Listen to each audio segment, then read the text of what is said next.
ಜ್ಯೋತಿಷ್ಯ ಶಾಸ್ತ್ರದ ಪ್ರಕಾರ ಶುಭ ಗ್ರಹವಾದ ಶುಕ್ರನು ಇದೇ ಜೂನ್ನಲ್ಲಿ 2 ಬಾರಿ ತನ್ನ ನಕ್ಷತ್ರವನ್ನು ಬದಲಾಯಿಸಲಿದ್ದಾನೆ.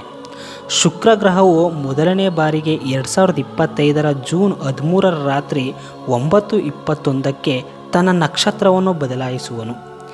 ಈ ಅವಧಿಯಲ್ಲಿ ಶುಕ್ರ ಗ್ರಹವು ಭರಣಿ ನಕ್ಷತ್ರವನ್ನು ಪ್ರವೇಶಿಸಲಿದೆ. ಇದರ ನಂತರ ಎರಡನೇ ಬಾರಿಗೆ 2025ರ ಜೂನ್ 26ರ ಮಧ್ಯಾಹ್ನ 12:24ಕ್ಕೆ ಶುಕ್ರ ಗ್ರಹವು ಕೃತಿಕಾ ನಕ್ಷತ್ರದಲ್ಲಿ ತನ್ನ ಚಲನೆಯನ್ನು ಆರಂಭಿಸುವುದು. ಶುಕ್ರ ಗ್ರಹದ ಈ 2 ನಕ್ಷತ್ರ ಬದಲಾವಣೆಯಿಂದಾಗಿ 3 ರಾಶಿಗೆ ಸೇರಿದ ಜನರು ತಮ್ಮ ಜೀವನದಲ್ಲಿ ಒಂದರ ನಂತರ ಇನ್ನೊಂದರಂತೆ ಹೆಚ್ಚಿನ ಲಾಭವನ್ನು ಗಳಿಸುವ ಯೋಗವು ಕೂಡಿಬರುವುದು. ಆ 3 ಅದೃಷ್ಟವಂತ ರಾಶಿಗಳು ಯಾವುವು ಎಂದು ನೋಡೋಣ. ಹಾಗೂ ನಿಮ್ಮ ಎಲ್ಲ ಸಮಸ್ಯೆಗಳಿಗೆ ಪರಿಹಾರ ಕಂಡುಕೊಳ್ಳಲು ಪಂಡಿತ್ ಋಷಿಕೇಶ್ ಭಟ್ ಅವರನ್ನು ಸ್ಕ್ರೀನ್ ಮೇಲೆ ಬರುವ ನಂಬರ್ಗೆ ಸಂಪರ್ಕಿಸಬಹುದು. ಮೊದಲನೆಯ ರಾಶಿ ಮಿಥುನ ರಾಶಿ.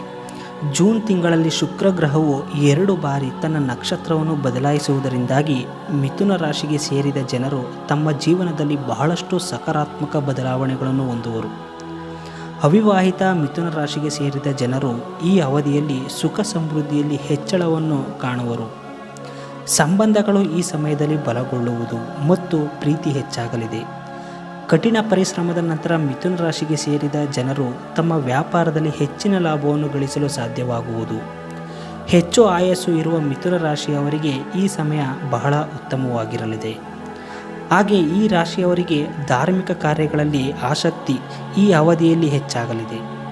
ಮಿಥುನ ರಾಶಿ ಸೇರಿದ ಜನರು ಶುಕ್ರನ ಈ ನಕ್ಷತ್ರ ಬದಲಾವಣೆಯ ಅವಧಿಯಲ್ಲಿ ಲಕ್ಷ್ಮೀ ದೇವಿಯನ್ನು ಶ್ರದ್ಧಾ ಭಕ್ತಿಯಿಂದ ಪೂಜಿಸುವುದರಿಂದ ಹೆಚ್ಚಿನ ಲಾಭವನ್ನು ಗಳಿಸಬಹುದಾಗಿದೆ. ನೀವು ವಿವಾಹಿತರಾದರೆ ಇದು ನಿಮ್ಮ ವೈವಾಹಿಕ ಜೀವನವನ್ನು ಇನ್ನಷ್ಟು ಬಲಗೊಳಿಸುವ ಸಮಯವಾಗಿದೆ. ಉದ್ಯೋಗದಲ್ಲಿ ಪ್ರಗತಿಯ ಯೋಗವಿದೆ. ಹೆಚ್ಚಿನ ಮಾಹಿತಿ ಹಾಗೂ ನಿಮ್ಮ ಎಲ್ಲ ಸಮಸ್ಯೆಗಳ ಪರಿಹಾರಕ್ಕಾಗಿ ಪಂಡಿತ್ ಋಷಿಕೇಶ್ ಭಟ್ ಅವರನ್ನು ಸಂಪರ್ಕಿಸಬಹುದು. ಎರಡನೆಯ ರಾಶಿ ಸಿಂಹರಾಶಿ. ಜೂನ್ ತಿಂಗಳಲ್ಲಿ 2 ಬಾರಿ ತನ್ನ ನಕ್ಷತ್ರವನ್ನು ಬದಲಾಯಿಸಲಿರುವ ಶುಕ್ರನಿಂದ ಸಿಂಹ ರಾಶಿಗೆ ಸೇರಿದ ಜನರಿಗೆ ಅತ್ಯಂತ ಹೆಚ್ಚಿನ ಲಾಭ ದೊರಕುವುದು. ಜೊತೆಗೆ ಈ ಅವಧಿಯು ನಿಮಗೆ ಸಾಕಷ್ಟು ಶುಭವಾಗಿರಲಿದೆ. ವಿವಾಹಿತ ಸಿಂಹ ರಾಶಿಗೆ ಸೇರಿದ ಜನರಿಗೆ ಈ ಅವಧಿಯು ಹೆಚ್ಚು ಉತ್ತಮವಾಗಿರುವುದು. ಹಾಗೆ ಸಂಬಂಧಗಳು ಈ ಸಮಯದಲ್ಲಿ ಇನ್ನಷ್ಟು ಬಲಗೊಳ್ಳಲಿದೆ. ಸಿಂಹ ರಾಶಿಗೆ ಸೇರಿದ ಜನರ ಮನೆಗೆ ಈ ಅವಧಿಯಲ್ಲಿ ಹೊಸ ಸದಸ್ಯರ ಆಗಮನದಿಂದ ಸಂತೋಷಮಯವಾದ ವಾತಾವರಣ ಇರುವುದು. ಸಿಂಹ ರಾಶಿಗೆ ಸೇರಿದ ವಿದ್ಯಾರ್ಥಿಗಳಿಗೆ ಈ ಅವಧಿಯಲ್ಲಿ ನಿಮ್ಮ ಸ್ನೇಹಿತರೊಂದಿಗೆ ಉತ್ತಮ ಸಮಯವನ್ನು ಕಳೆಯುವ ಅವಕಾಶ ಲಭಿಸುವುದು. ಹಾಗೆ ಶುಕ್ರನ ಕೃಪೆಯಿಂದಾಗಿ ನಿಮ್ಮ ಆರ್ಥಿಕ ಸ್ಥಿತಿ ಮತ್ತಷ್ಟು ಬಲಗೊಳ್ಳಲಿದೆ. ಕೆಲಸವನ್ನು ಮಾಡುವ ಸಿಂಹ ರಾಶಿಗೆ ಸೇರಿದ ಜನರಿಗೆ ಈ ಅವಧಿಯು ಸಾಕಷ್ಟು ಶುಭವಾಗಿರಲಿದೆ. ಈ ಸಮಯದಲ್ಲಿ ನಿಮಗೆ ದೊಡ್ಡ ಮೊತ್ತದ ಬೋನಸ್ ದೊರಕುವ ಯೋಗವೂ ಸಹ ದೊರಕುವುದು. ಹೆಚ್ಚಿನ ಮಾಹಿತಿ ಹಾಗೂ ನಿಮ್ಮ ಎಲ್ಲ ಸಮಸ್ಯೆಗಳ ಪರಿಹಾರಕ್ಕಾಗಿ ಪಂಡಿತ್ ಋಷಿಕೇಶ್ ಭಟ್ ಅವರನ್ನು ಸಂಪರ್ಕಿಸಬಹುದು. ಮೂರನೆಯ ರಾಶಿ ವೃಶ್ಚಿಕ ರಾಶಿ. ವೃಶ್ಚಿಕ ರಾಶಿಗೆ ಸೇರಿದ ಜನರಿಗೆ ಜೂನ್ ತಿಂಗಳಲ್ಲಿ ಶುಕ್ರ ಗ್ರಹಗಳು 2 ಬಾರಿ ತನ್ನ ನಕ್ಷತ್ರವನ್ನು ಬದಲಾಯಿಸುವುದರಿಂದಾಗಿ ಈ ಅವಧಿಯು ಸಾಕಷ್ಟು ಸುಖಮಯವಾಗಿರಲಿದೆ. ವೃಶ್ಚಿಕ ರಾಶಿಗೆ ಸೇರಿದ ಜನರ ಜೀವನದಲ್ಲಿ ಪ್ರೀತಿ ಸಾಕಷ್ಟು ಹೆಚ್ಚಾಗಲಿದೆ. ಅವಿವಾಹಿತ ವೃಶ್ಚಿಕ ರಾಶಿಗೆ ಸೇರಿದ ಜನರು ತಮ್ಮ ಜೀವನದಲ್ಲಿ ಉತ್ತಮ ಸಂಗಾತಿಯ ಪ್ರವೇಶವನ್ನು ಈ ಅವಧಿಯಲ್ಲಿ ಹೊಂದುವ ಸಂಭವವಿದೆ. ಹೊಸ ಕೆಲಸವನ್ನು ಹುಡುಕುತ್ತಿರುವ ವೃಶ್ಚಿಕ ರಾಶಿಗೆ ಸೇರಿದ ಜನರಿಗೆ ಈ ಸಮಯದಲ್ಲಿ ಉತ್ತಮ ಅವಕಾಶಗಳು ಲಭಿಸುವುದು.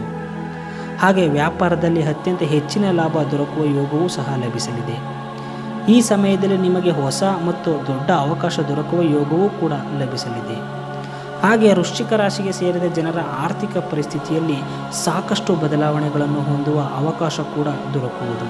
ಈ ಸಮಯ ನಿಮ್ಮ ದಿನಚರಿ, ಕಾರ್ಯ ಮತ್ತು ಆರೋಗ್ಯದ ಬಗ್ಗೆ ಗಮನ ಕೇಂದ್ರ ಮಾಡುವುದು ಉತ್ತಮ. ನಿಮ್ಮ ಜೀವನದ ಶೈಲಿಯನ್ನು ಸುಧಾರಣೆ ಮಾಡುವುದು ಅಗತ್ಯ. ಖರ್ಚುಗಳು ಹೆಚ್ಚಾಗಬಹುದು. ವೃತ್ತಿಯಲ್ಲಿ ಯಶಸ್ಸು ಸಾಧಿಸುವ ಯೋಗವಿದೆ. ಹೆಚ್ಚಿನ ಮಾಹಿತಿ ಹಾಗೂ ನಿಮ್ಮ ಎಲ್ಲ ಸಮಸ್ಯೆಗಳ ಪರಿಹಾರಕ್ಕಾಗಿ ಪಂಡಿತ್ ಋಷಿಕೇಶ್ ಭಟ್ ಅವರನ್ನು ಸಂಪರ್ಕಿಸಬಹುದು.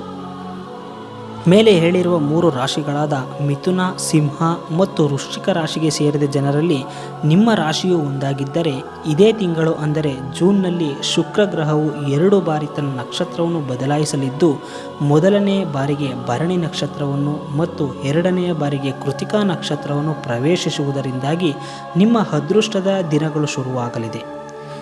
ಈ ಅವಧಿಯಲ್ಲಿ ನಿಮಗೆ ಶುಕ್ರ ಗ್ರಹದ ವಿಶೇಷ ಅನುಗ್ರಹ ಪ್ರಾಪ್ತಿಯಾಗುವುದರಿಂದ ಹೆಚ್ಚಿನ ಧನ ಲಾಭವನ್ನು ನೀವು ಪಡೆಯುವುದರೊಂದಿಗೆ ಸಂತೋಷ ಸಮೃದ್ಧಿ ವೃದ್ಧಿಯಾಗಲಿದೆ. ಜೊತೆಗೆ ನಿಮ್ಮ ಧನ ಸಂಪತ್ತಲ್ಲಿ ಸಾಕಷ್ಟು ಹೆಚ್ಚಳವನ್ನು ಹೊಂದುವ ಯೋಗವೂ ಕೂಡ ಈ ಸಂದರ್ಭದಲ್ಲಿ ನಿಮಗೆ ದೊರಕಲಿದೆ. ಹೆಚ್ಚಿನ ಮಾಹಿತಿ ಹಾಗೂ ನಿಮ್ಮ ಎಲ್ಲ ಸಮಸ್ಯೆಗಳ ಪರಿಹಾರಕ್ಕಾಗಿ ಪಂಡಿತ್ ಋಷಿಕೇಶ್ ಭಟ್ ಅವರನ್ನು ಸಂಪರ್ಕಿಸಬಹುದು. ಜ್ಯೋತಿಷ್ಯ ಸಂಬಂಧಪಟ್ಟ ಮತ್ತಷ್ಟು ವಿಶೇಷ ಮಾಹಿತಿಗಾಗಿ ವಾಹಿನಿಯನ್ನು ತಪ್ಪದೇ ಸಬ್ಸ್ಕ್ರೈಬ್ ಮಾಡಿಕೊಳ್ಳಿ.